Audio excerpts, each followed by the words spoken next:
আস্তে আস্তে। এই যে মাইনা, আমাদের একটা ছেলে হলে কি করি গো, কত তার প্রতি মায়া থাকে, নিজের গ্রাস।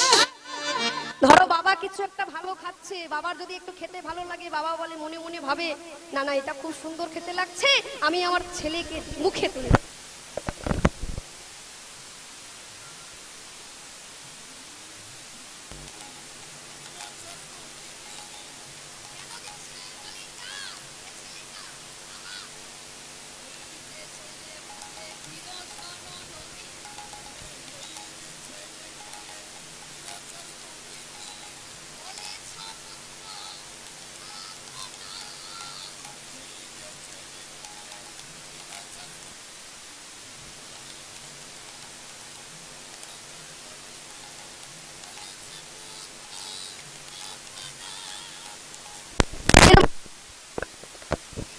ছেলে কি তুলে দেবে? এই ছেলে একদিন শ্মশানে নিয়ে যাবে, আর এই ছেলে একদিন শ্মশানে নিয়ে গিয়ে, এই ছেলে একদিন শ্মশানে নিয়ে যাবে, আর এই ছেলে একদিন শ্মশানে নিয়ে যাবি। ছেলের মুখে ভালো মন্দ তুলে দিলেন, আর ছেলে কি দিল? মুখে আগুন দিবে ধার। হরি নাম সত্য, ধ্বনি দিতাই গৌর, হরি বল হরি বল। হরি নাম সত্য, গুরু নাম সত্য, সম্বল করো পথের সারি। নাম সত্য, গুরু নাম সত্য, আর হরি নাম সত্য, গুরু নাম সত্য, সম্বল করো পথের সারি। বাবা ছেলেটা বলে উঠলো, বাবা তুমি আমার চিন্তা করো না, তুমি নামকে ধরো, নামে চলে আসবে। যদি আমার ভালো চাও, যদি আমার মঙ্গল চাও, তুমি মন্দিরের মধ্যে চলে যাও, আর মন্দিরের মধ্যে গিয়ে ভগবানের নাম করো, আমার কোনো বিপদ হবে না। বিদায় নিচ্ছে বাবার কাছে, ছুটে গেল বাবার কাছে, ষষ্ঠাঙ্গে বাবাকে প্রণাম করলো। বাবা তোমার আদেশ পালন করার জন্য আমি যাচ্ছি গোদাবরী নদীর ধারে জঙ্গলে, তোমার জন্য শুষ্ক কাষ্ঠ আনার জন্য। তাই তোমার আদেশ যদি আমি ভালো মতো পালন করতে পারি, তার জন্য তুমি আমায় আশীর্বাদ করো। প্রণাম করলো। এই দেখুন মাইরা, এখানে কিছু শেখার আছে। আমরা অনেকে আছি প্রণাম করি, আমরা কেমন প্রণাম করি? যদি রাস্তা দিয়ে যাই, ধরো একটা মন্দির দেখা পেলাম, এই যে ব্যাস, এটা কিন্তু সত্যি, এইভাবে আমরা প্রণাম করে চলে যাই। তবে একটা কথা শুনে রাখুন মাইরা, কোথাও যাওয়ার আগে, যদি শুভ কাজে যাওয়ার আগে, সেটা একদিনের জন্য হোক, এক মাসের জন্য হোক, এক ঘন্টার জন্য হোক, কোন শুভ কাজে যাওয়ার সময় যদি গুরুজনকে প্রণাম করে যাওয়া যায়, গুরুজনের চরণ ধুলো পেয়ে যদি যাওয়া যায়, সেই যাত্রা তার শুভ হয়ে যায়। রাধে রাধে। এটা আমার কথা নয়, মহাভারতে আছে। কি গো মাইরা মনে আছে?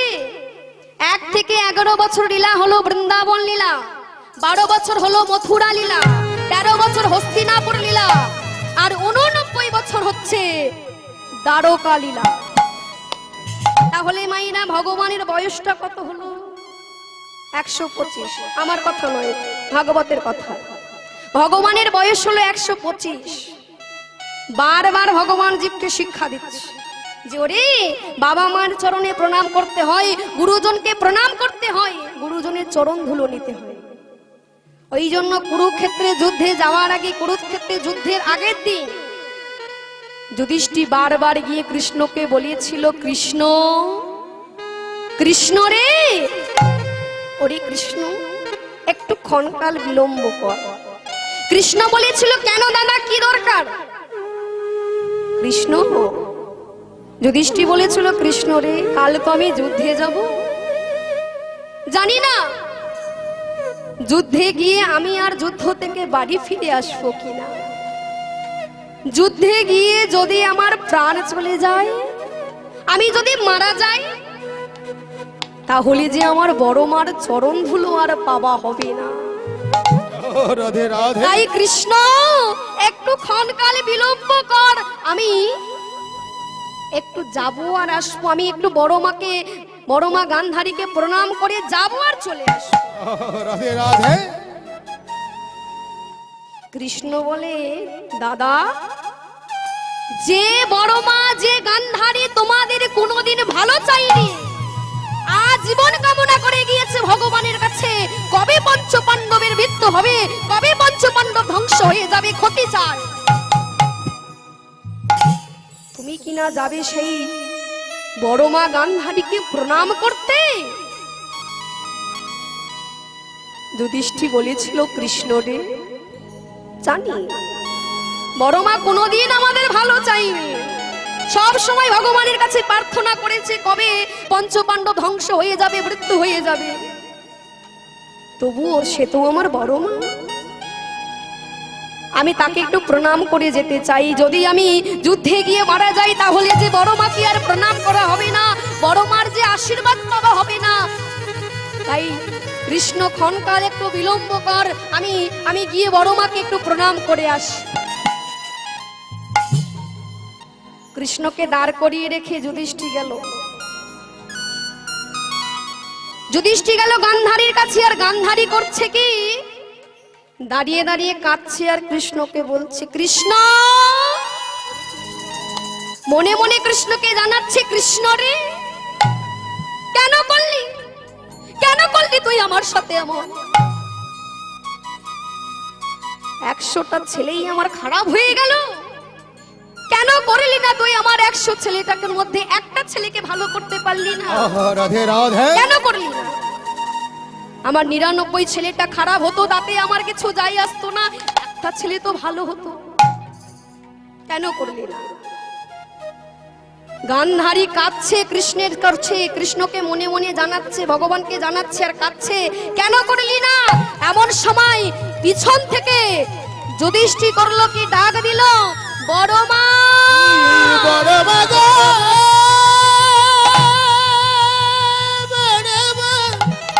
বড় মা,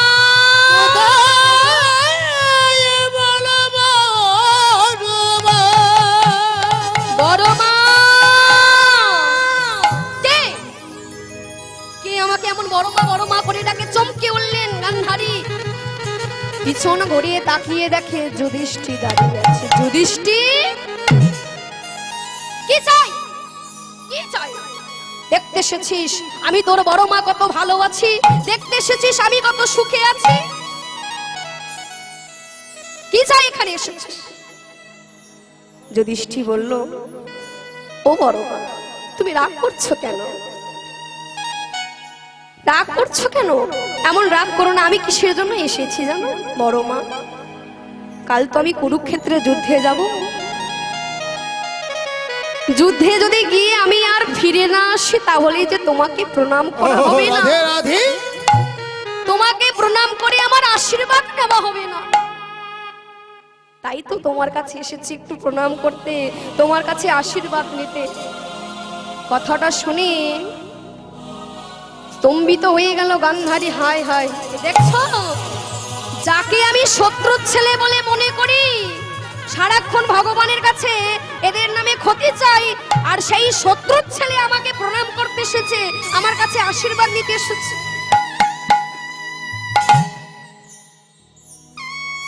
গান্ধারীর মনটা গলে গেল। বল বাবা, কি চাই? কেন যাবেন না বলুন তো মাইরা? যুধিষ্ঠির সশরীরে স্বর্গে গিয়েছিল, তবে একটুখানির জন্য নরক দেখতে হয়েছিল, কিন্তু নরক যন্ত্রণা ভোগ করেনি। হস্যোদ্ধামা হতবাণী ইহা আমি সত্য জানি, ইতি গজ পড়ে গেল রণে, এইটুকু কথার জন্য যুধিষ্ঠিরকে নরক দেখতে হয়েছিল, কিন্তু নরক যন্ত্রণা ভোগ করেনি। সেই যুধিষ্ঠির শত্রুর ছেলে এসেছে আরেক শত্রুর কাছে, তার কাছে প্রণাম করে তার কাছে আশীর্বাদ নিতে এসেছে। বড় মা, তুমি আমায় আশীর্বাদ করো। গান্ধারী বলে, শোন বাবা, আমি তোর কাছে, তুই আমাকে কখন আমার কাছে কিছু চাসনি, আর আমি তোকে দিওনি। বল বাবা, তুই কি চাস? আজ তুই যা চাইবি আমি তোকে তাই দেব, বল কি চাস? রাধে রাধে। বলে উঠল পিসি, বড় মা, যদি দিতেই হয় তুমি এই যুধিষ্ঠিরের মাথায় হাত রেখে আশীর্বাদ করো। কি আশীর্বাদ? তুমি আশীর্বাদ করো প্রথম দিন যুদ্ধে গিয়ে যেন এই যুধিষ্ঠির মৃত্যু হয়ে যায়। ওরে বলিস না বাবা, বলিস না। হরি বল, হরি বল, হরি বল। কি বলিলি রে ওরে যুধিষ্ঠির রে বাবার করে বলিস না ওরে যুধিষ্ঠির রে ওরে যুধিষ্ঠির তুই অমন করে বলিস না যুধিষ্ঠির এমন কথা বলিস না বাবা। এ তুই কি বলছিস? ঠিকই বলছি বড় মা। তুমি তুমি আমার মাথায় হাত রেখে আশীর্বাদ করো যেন প্রথম দিন যুদ্ধে গিয়ে আমার মৃত্যু হয়ে যায়। এমন কথা কেন বলছিস বাবা? বড় মা, তুমি জানো বড় দাদা বেঁচে থাকতে যদি কোলের ভাই মারা যায় তার যে কি দুঃখ, তার যে কি কষ্ট, তার যে কি বেদনা, তার যে কি যন্ত্রণা তুমি বুঝবে না বড় মা। কুরুক্ষেত্রে যুদ্ধে গিয়ে যদি আমি বেঁচে থাকি আমার ভাইরা মারা যায়, সে কষ্ট সে যন্ত্রণা আমি সহ্য করতে পারবো না। তাই আমি তোমার কাছে এসেছি, তুমি আমায় আশীর্বাদ করো কাল কুরুক্ষেত্রে যুদ্ধে গিয়েই যেন আমার মৃত্যু হয়ে যায়। চুপ কর বাবা, চুপ কর বাবা, বলিস না এমন কথা। যে পক্ষে কৃষ্ণ রয় সে পক্ষের কি অপমৃত্যু হয়? আমি জানি মৃত্যু হলে আমার ছেলেদের হবে।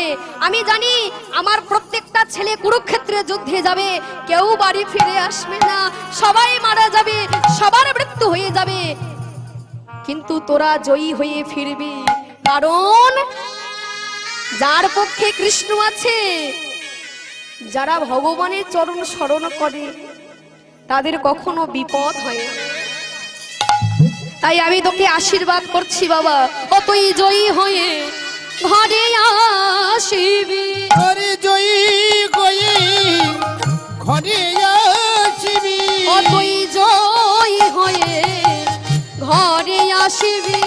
ওরে ওই জয়ী গয়ে ঘরে আসিবি আমি এই আশীর্বাদ করি তোরে, জয়ী হয়ে ঘরে আসিবি। ওরে এই আশীর্বাদ করি তোরে জয়ী হয়ে ঘরে আসিবি।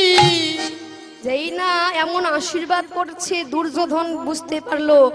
দুর্যোধন বলে বলল, মা তুমি শত্রুর ছেলের কিনা আশীর্বাদ করছো যে জয়ী হয়ে ফিরে আসবে। বলি খোকা, যে শুভক্ষণে যাওয়ার আগে, কোনো যাত্রা যাওয়ার আগে যদি গুরুজনকে প্রণাম করে তার যাত্রা যে শুভ হয়। আমি ওদের বড় মা হয়ে কি করে ক্ষতি চাইবো? যে আমাকে প্রণাম করতে এসেছে আমি ক্ষতি চাইতে পারলাম না। তাই মাইরা শুভ কাজে যাওয়ার সময় যদি গুরুজনকে প্রণাম করে যাওয়া যায় তার অনেক মূল্য, তার অনেক দাম। অজামিল করলো কি বাবার কাছে প্রণাম করে, ষষ্ঠাঙ্গে বাবাকে প্রণাম করে বাবার কাছে বিদায় নিয়ে গভীর জঙ্গলের মধ্যে চলতে লাগলো পিতৃসত্য পালনের জন্য। আর মুখে ভগবানের নাম, নারায়ণের নাম, নারায়ণ নারায়ণের নাম করছে। হে নাথ নারায়ণ হরি, হে নাথ নারায়ণ হরি।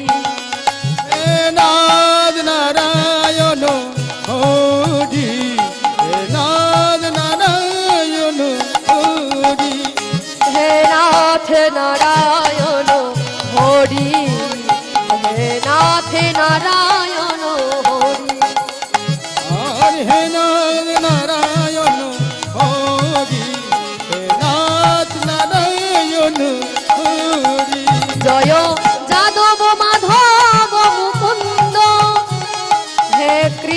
কেশব গোবিন্দ। হে যাদব মাধব মুকুন্দ, হে কেশব বেণু গোবিন্দ। যাদব মাধব মুকুন্দ, হে কৃষ্ণ কেশব কেশব গোবিন্দ। বাসুদেব গিরিধারী, বাসুদেব গিরিধারী, বাসুদেব গিরিধারী, বাসুদেব গিরিধারী। হে নাথ নারায়ণ হরি হে নাথ নারায়ণ হরি, হে নাথ নারায়ণ হরি, হে নাথ নারায়ণ হরি। মুখে ভগবানের নাম করতে করতে যাচ্ছে। পবনদেব আদেশ করো প্রভু, ইন্দ্রদেব আদেশ করো প্রভু, বরুণ দেব আদেশ করো প্রভু। ডাক দিল ভগবান তিনজনকে। তিনজন মিলে উপস্থিত হয়ে বলল, বলো প্রভু কিসের জন্য আমাদের আদেশ, আদেশ করো, কি কাজ করতে হবে। শোনো, একটা ছোট্ট পরীক্ষা করতে হবে। পরীক্ষা? কি পরীক্ষা? বলে শোনো, পরীক্ষাটা হচ্ছে ওই যে দেখছো গোদাবরী জঙ্গলে, ওই জঙ্গলে আমার একজন ভক্ত দেখো আমার নাম করতে করতে যাচ্ছে। বলে হ্যাঁ প্রভু দেখতে পাচ্ছি, দেখতে তো পাচ্ছি যে নাম করতে করতে যাচ্ছে। এইবার করেছে কি, যখন নাম করতে করতে যাচ্ছে ভগবান করলো কি, ভগবান তিনজনকে আদেশ করলো, পবনদেব তুমি একটা কাজ করো, ওই গোদাবরী জঙ্গলে প্রচন্ড জোরে ঝড়ে বেগে চলো। আর এই যে ইন্দ্রদেব তুমিও চলে যাও, মোহর মোহর বজ্রপাত করবে। বরুণদেব ওই জঙ্গলটাকে কালো মেঘে তুমি ঘিরে ফেলো, আর তার মধ্যে ইন্দ্রদেব তুমি দধিচি মুনির অস্থি দ্বারা নির্মিত বজ্র নিক্ষেপ করে। তবে দেখো দেখো আমার ভক্তির অঙ্গে যেন আঘাত না করে, কারণ এটা পরীক্ষা, মৃত্যু নয়। চলে গেল তিনজন, শুরু হয়ে গেল দুর্যোগ, মোহর মোহর বজ্রপাত, জঙ্গলটা কালো মেঘে ধেয়ে গেল। তার মধ্যে জোরে জোরে ঝড় হচ্ছে, আর তার মধ্যে ওই দুর্যোগ ভেদ করে মুখে নারায়ণের নাম করতে করতে অজামিলে চলেছে নারায়ণ। যতই তুমি পরীক্ষা করো, যতই তুমি দুর্যোগ শুরু করো, একটা কথা আমি খুব ভালো করে জানি, যেখানে দুর্যোগ সেখানেই ভগবানকে পাওয়ার সুযোগ। রাধে রাধে। দুর্যোগ আর সুযোগ, দুর্যোগ কথাটা খুব ভয়ঙ্কর, কিন্তু সুযোগ কথাটা খুব মিষ্টি। এই যে মাইরা এত কষ্ট করে এসেছেন, বাড়িতে কাজকর্ম ফেলে এসেছেন, মনে হয় না যে এত বড় সুবর্ণ সুযোগ, এক বছর পরে হরিনাম হচ্ছে, একটু এত বড় সুযোগ কি হাতছাড়া করা যায়? ছুটে এসেছে। তাই সুযোগ কথাটা খুব মিষ্টি, কিন্তু দুর্যোগ কথাটা খুব ভয়ঙ্কর। তবে ভাববেন, ভালো অবস্থায় সুস্থ অবস্থায় তো আমরা সবাই ভগবানের নাম করি, কিন্তু দুর্যোগের মধ্যে বিপদের মধ্যে আমরা কতজন ভগবানকে ডাকি? কতজন ডাকি? ভগবান পরীক্ষা করছে ভক্তকে। আর এই দুর্যোগের মধ্যে যদি কোনো ভক্ত ভগবানের নাম না ভুলে যায়, সেটাই হলো ভগবানকে পাওয়ার একমাত্র সুযোগ। রাধে রাধে। অজামিল বলে উঠল, নারায়ণ আমি জানি তুমি আমায় পরীক্ষা করছো, আমি তো ভালো করে জানি এই দুর্যোগের মধ্যে তোমাকে পাওয়ার সুযোগ। আমি থামবো না, আমি দাঁড়িয়ে থাকবো না, আমি ভয় পাবো না। পিতৃ সত্য পালনের জন্য আমি যাবই যাব। গভীর জঙ্গলের মধ্যে গিয়ে, গভীর অরণ্যের মধ্যে গিয়ে উঁচু একটা গাছে উঠেছে, আরোহণ করেছে। এইবার যে এই শুষ্ক কাষ্ঠ পাততে যাবে, পবনদেব এমন জোরে একটা দমকা হাওয়া দিয়েছে, মাটিতে লুটিয়ে পড়লো অজামিল। আর যেখানে পড়েছে না, নিচে কাটা বিছানো রয়েছে, কাটার শয্যা। মাটিতে যেই নিম্ন যখন আমি পতিত হয়েছে অজামিল, সর্বদেহে কাঁটা বিঁধে গিয়েছে, রক্ত ঝরঝর করে পড়ছে, অসহ্য যন্ত্রণা। কাঁদতে কাঁদতে বলে, নারায়ণ, আমি তো জানি নারায়ণ, যে তোমায় ভালোবাসে, যে তোমায় নিত্য নিত্য সেবা দেয়, তাকে তুমি বেশি করে তো পরীক্ষা করো, পরীক্ষা। আমার দেহে যতক্ষণ প্রাণ আছে ততক্ষণ পর্যন্ত তোমার নাম আমি ভুলবো না, ততক্ষণ পর্যন্ত তোমার নাম আমি করেই যাব। উঠে দাঁড়ালো, উঠে দাঁড়িয়ে অজামিল পিতৃ সত্য পালনের জন্য আবার গাছে উঠলো। যেই পারতে যাবে আবার পড়ে যাই, কাটা বিঁধে যাই, আবার উঠে। এইভাবে চলতে থাকে। আচ্ছা মায়েরা, যার শুরু আছে তার তো শেষও আছে, তাই তো? যার শুরু আছে তার শেষও আছে। বারবার যখন কাটাগুলো বিঁধে যায়, দেহ থেকে রক্ত বেরিয়ে যায়। আর মায়েরা, দেহ থেকে যদি রক্ত চলে যায় তাহলে বাবা তো শক্তিও কমে যাবে, শেষবারের মতো আর উঠতে পারল না। মাটিতে অজ্ঞান হয়ে অচৈতন্য হয়ে পড়ে রইল। থেমে গেল, ঝড় বৃষ্টি দুর্যোগ সবকিছু থেমে গেল।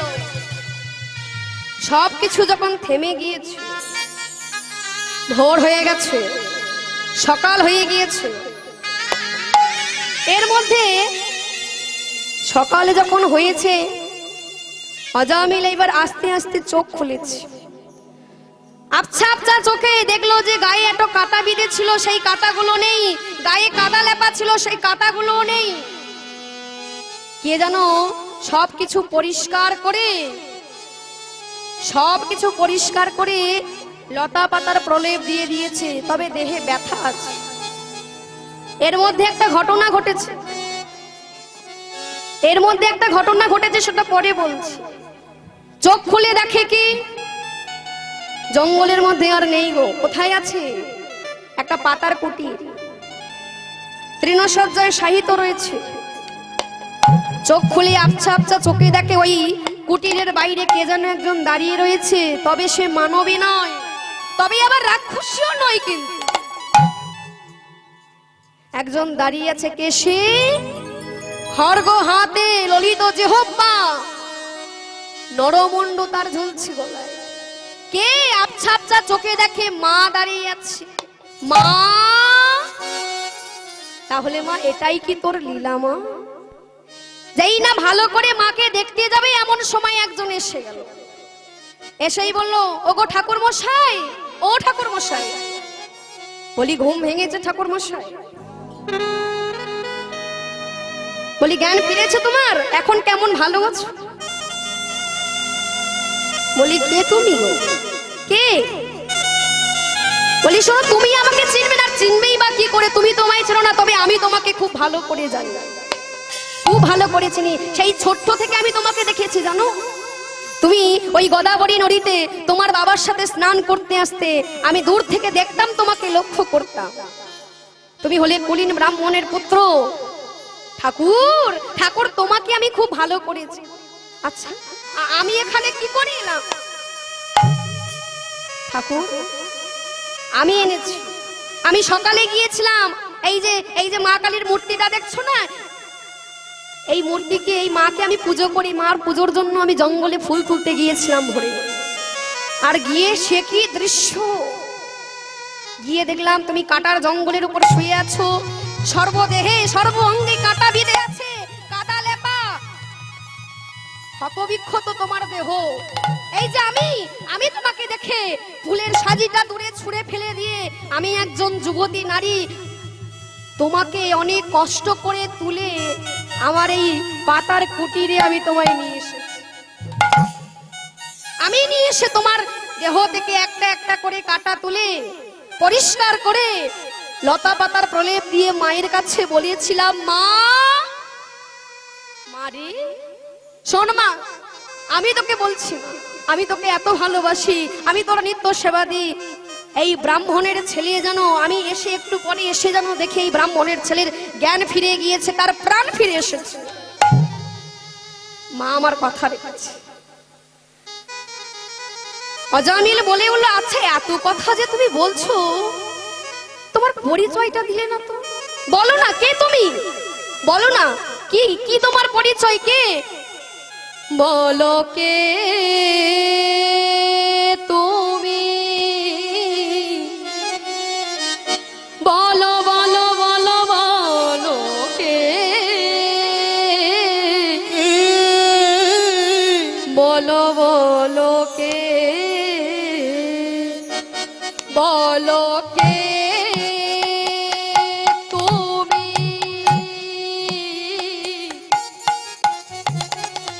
ও রামণি,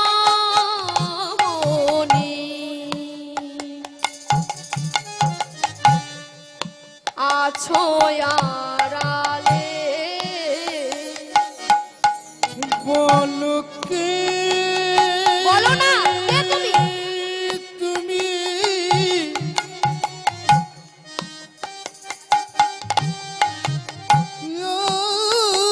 রামণি,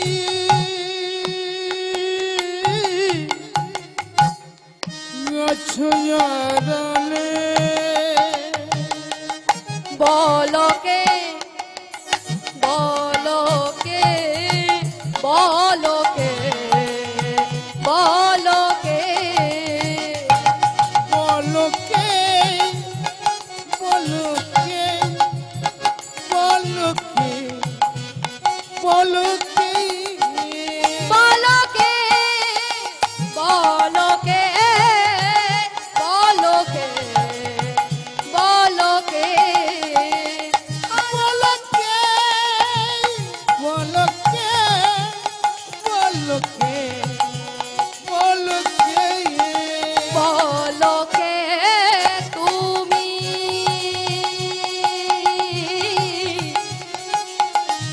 ও রামণি, আছো আড়ালে, বলো কে তুমি,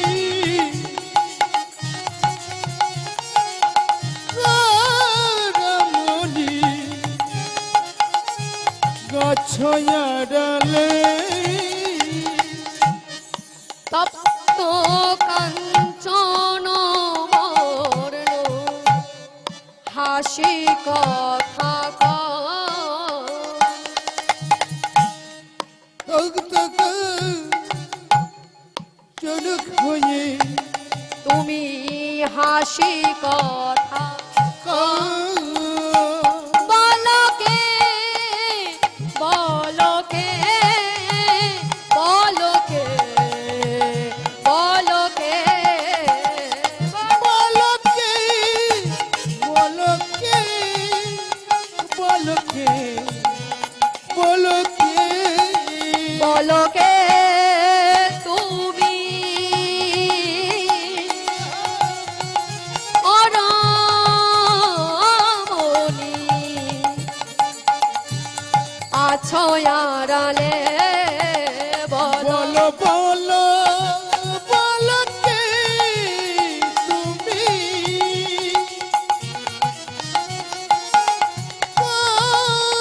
রামণি,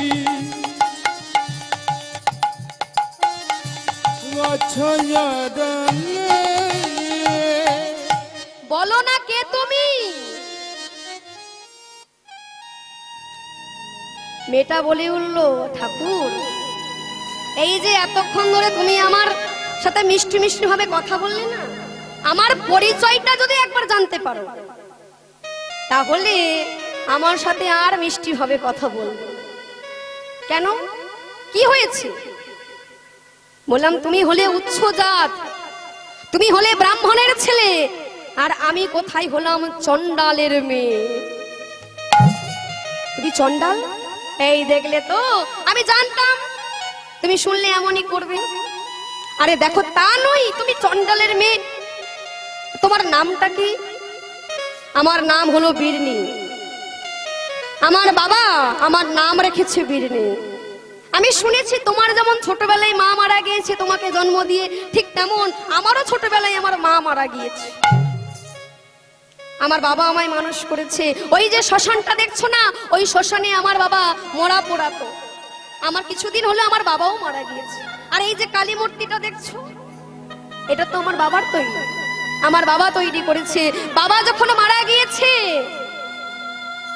ওই যে ব্রাহ্মণ পাড়ার ব্রাহ্মণরা এসে আমায় বলেছিল, শোন বিরনি, বাবা মরে গিয়েছে, মা ছিল, মা তো আগে চলে গিয়েছে, তারপরে বাবাও চলে গেছে। তুই একা একটা কুমারী মেয়ে, যুবতী মেয়ে, তুই কিভাবে মায়ের পুজো দিবি?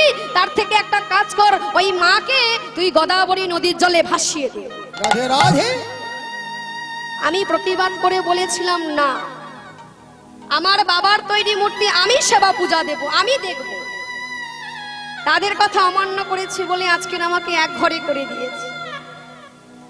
আমি হলাম চন্ডালের মেয়ে বিরনি। দেখো, তুমি তোমার জাত আমি দেখতে চাই না। এই যে তুমি আমাকে আমার অসুস্থ সময়ে, আমার বিপদের সময় তুমি আমাকে এত কষ্ট করে জঙ্গল থেকে তুলে এনে সুস্থ করে আমার প্রাণ ফিরিয়েছো, এই যে তুমি আমার প্রাণ ফিরিয়েছো, আমার সেবা করেছো, তার জন্য তো তোমার কাছে আমি ঋণী হয়ে গেলাম। দেখবেন মায়েরা, জগতে কারোর কাছে ঋণী হতে নেই। কারণ যদি তুমি কারোর কাছে ঋণ করে থাকো, তার ঋণ মুক্ত করার জন্য তোমাকে পরের জন্মে আবার তার কাছে আসতে হবে। তাই বলেছিল অজামিল, বলেছিল, শোনো, এই যে তুমি আমার প্রাণ ফিরিয়ে দিলে, তার জন্য তো তোমার কাছে আমি ঋণী হয়ে গেলাম। তাই তুমি বলো কি চাও, কি করলে আমি তোমার কাছ থেকে এই ঋণ মুক্ত হব, বলো। বিরনি বলেছিল, দেবে তো? এমন একটা জিনিস চাইবো, তুমি দেবে? বলেছিল, বলো না কি চাই। কিছুই না, ওই যে তোমার গলায় যে পৈতিটা আছে না, ওই পৈতিটা ধরে তুমি শুধু একটু বলবে, এ জন্মে আমার যে আশাটা পূর্ণ হয়নি, পরের জন্মে যেন আমার সেই আশাটা পূর্ণ হয়ে যায়।